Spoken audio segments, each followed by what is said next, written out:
But Andhra Pradesh వాళ్ళకి మాత్రం చాలా ఇబ్బందికరంగా ఉంటుంది. ఎందుకంటే నేను చూస్తుంటే మనం ఎస్ఆర్ నగర్ సర్కిల్‌లో గాని చూసుకుంటే, కూకట్పల్లిలో గాని, హౌసింగ్ బోర్డ్‌లో గాని, ఢిల్లీ నగర్ గాని, దిల్సుఖ్‌నగర్‌లో గాని చూసుకుంటే ఒక్కొక్క టికెట్‌కి ఎక్స్‌ట్రా 1500, 2000 తీసుకోవడం చాలా బాధాకరం.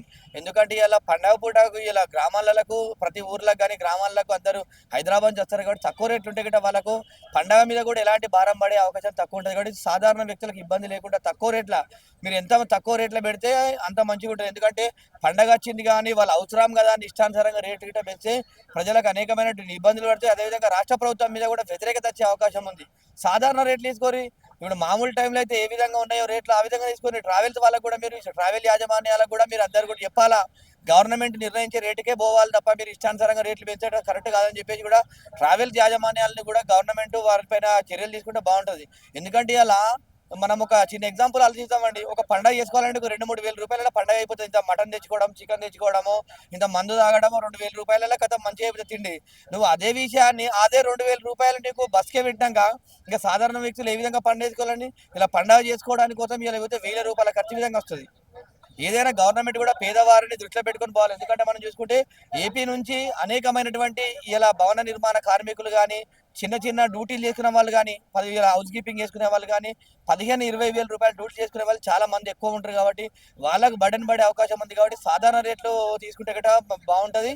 ప్రజలు కూడా మీ గవర్నమెంట్ కూడా గౌరవిస్తారని చెప్పి నేను తెలియజేస్తున్నా. అట్లాగే సార్ సూర్యాపేట, కోదాడ, నల్గొండ, ఖమ్మం వెళ్ళే వాళ్ళకు కూడా బాధుడే బాధుడే అన్నట్టు ఉంది. వాళ్ళు కూడా చాలా మంది బాధపడుతున్నారు. మరి రాష్ట్రంలో వాళ్ళకు కూడా ఇలా పెంచితే ఎట్లా అంటున్నారు?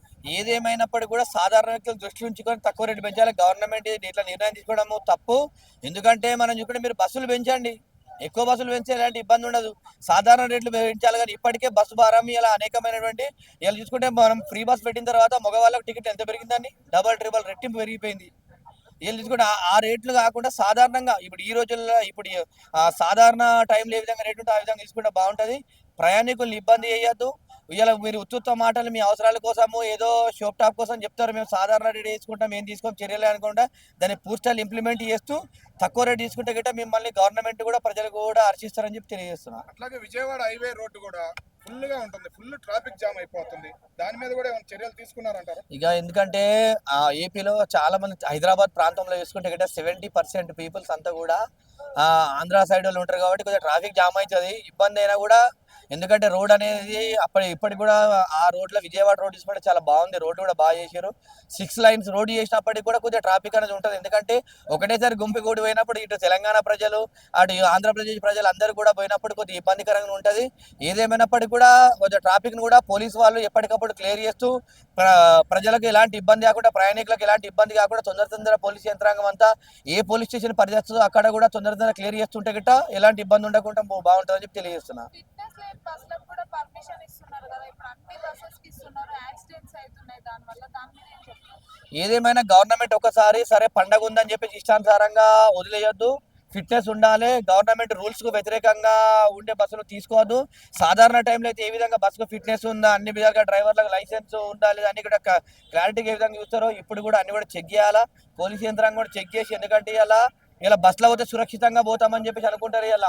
పోయే దారిలో ఇలా పండగను సంతోషంగా చేసుకునే పండగ మూమెంట్లో ఏమైనా ఇన్సిడెంట్స్ అయితే కూడా చాలా బాధ ఉంటుంది. కాబట్టి వీళ్ళందరినీ కూడా ఎలాంటి ఇబ్బందులు లేకుండా కూడా గవర్నమెంట్ కూడా ప్రతి దానిపైన కూడా చర్య తీసుకొని బస్సుల ఫిట్నెస్ కానీ, ఆ డ్రైవరు తాగి ఉన్నాడా లేదా అనే విషయం కానీ, అదేవిధంగా రవాణా మన ప్రయాణికులకు ఎలాంటి ఇబ్బంది లేకుంటే ఉండగా చూసుకోవాలి. అట్లాగే సార్ రవాణా శాఖకు సంబంధించిన అధికారులు కానీ, ఆర్డీఓ అధికారులు కానీ ఇట్లాంటి టయాల్లో కనబడటం లేదనే విమర్శలు బాగా వస్తున్నాయి.